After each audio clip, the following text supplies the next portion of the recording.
Hello and welcome to SULKNATIONtv. In this episode, I'm going to be unboxing, if you will, and showing off the first two modifications that have landed at SULKNATIONtv headquarters, which is my house. The wife refers to it as my house. Everybody I know would say my house. I'm going to say SULKNATION HQ, especially if I'm sat in my office, which is the spare room. And it's got my computer in it. And some music. And a big clock. But anyway,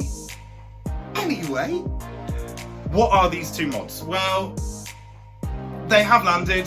I am happy with them. I've opened the box to check them out. I'm going to open the box on camera for you guys. So the first one is this.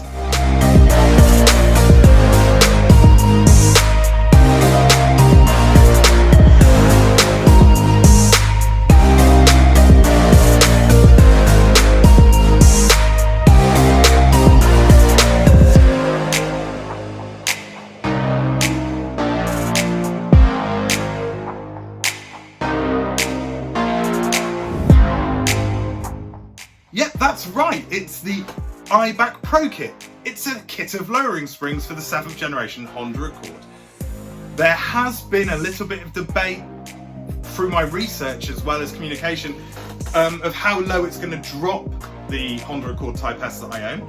That is due to the fact that these are essentially based for the standard Accord and give potentially a 30mm drop all round. With the Type S being the European domestic market performance version of the 7th gen Accord, the argument is that it might not drop it as much. But looking at my arch gaps on the car, it's quite plausible that it will drop it at least 25mm at the front, which will look good and won't affect performance too much in a negative way, as in ride.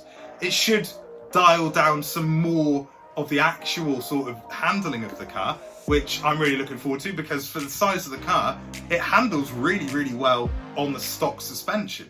It's just a little bit too high aesthetically for me. So yeah, I've got lowering springs to go on it. Big shout out to iBack and the iBack Shop UK, who really did help me and sorted out an amazing deal for me.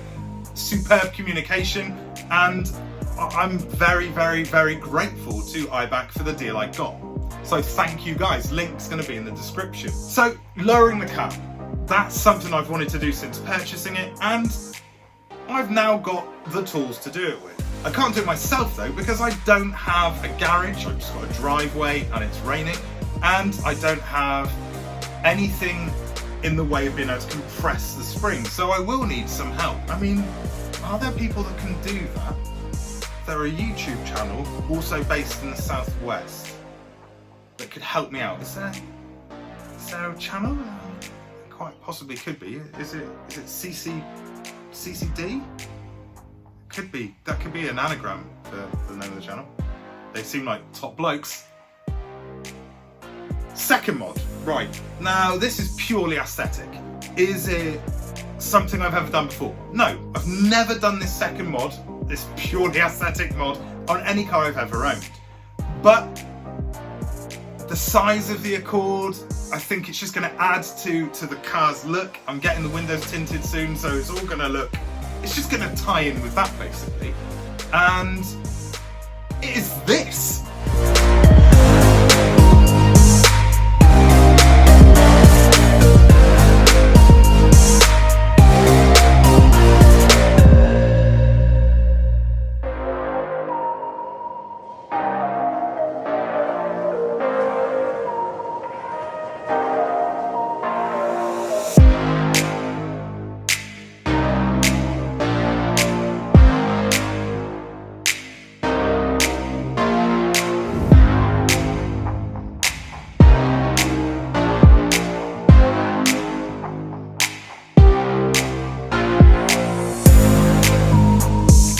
Some Hyco or Heco wind deflectors. Now, thank you to my brother Callum, one of my little brothers.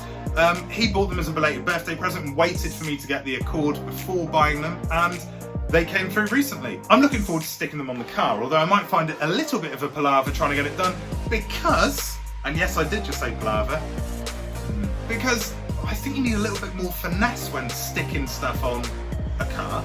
and I'm quite good at breaking stuff on cars, so I'm gonna try it. So yeah, that's the first 2 mods that have landed here, ready for the car. They're not going to go on this week, so essentially the next video is going to highlight what I'm doing with the car next, which is a whole heap of maintenance. It's got an airbag recall on it, so it's going to Heady or Heady Honda in Exeter for the recall, and I thought I might as well book it in for a service.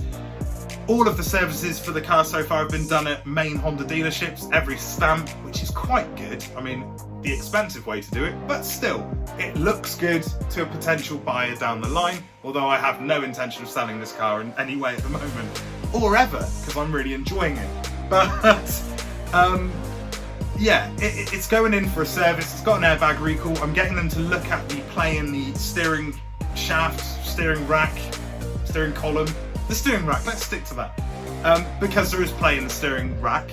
And yeah, so they're going to do that. They're going to do they're going to have it for the day. Hopefully the money I've got left over from the budget I had to buy this next car, hopefully it can pay for it. Otherwise it's going to screw me for mods going forward. So I'll have to take my time, and you'll see me doing far more me driving other people's cars, or driving my car and trying to come up with random content on the spot, sat there talking into a camera whilst driving down some country lanes, which hasn't worked for me that well so far, as that seemed to be what I ended up doing with the R53, but that's because we had lockdown. Wear a face mask, wash your hands, be a good boy or girl. And I couldn't get out into other people's cars or drive that far away. We're not in lockdown anymore. The opportunities could be endless. And on that note, I hope you enjoyed the video. Please subscribe if you haven't already. Like, turn on notifications. Check out the SULKNATIONtv Facebook page and the Project Sulk Instagram page that maybe I should change to SULKNATIONtv, but it's been Project Sulk for so long, I can't be bothered. So just get over it. And until the next time, I've been me, you've been you, and well done for that. And yeah, I've got the best hair in the game.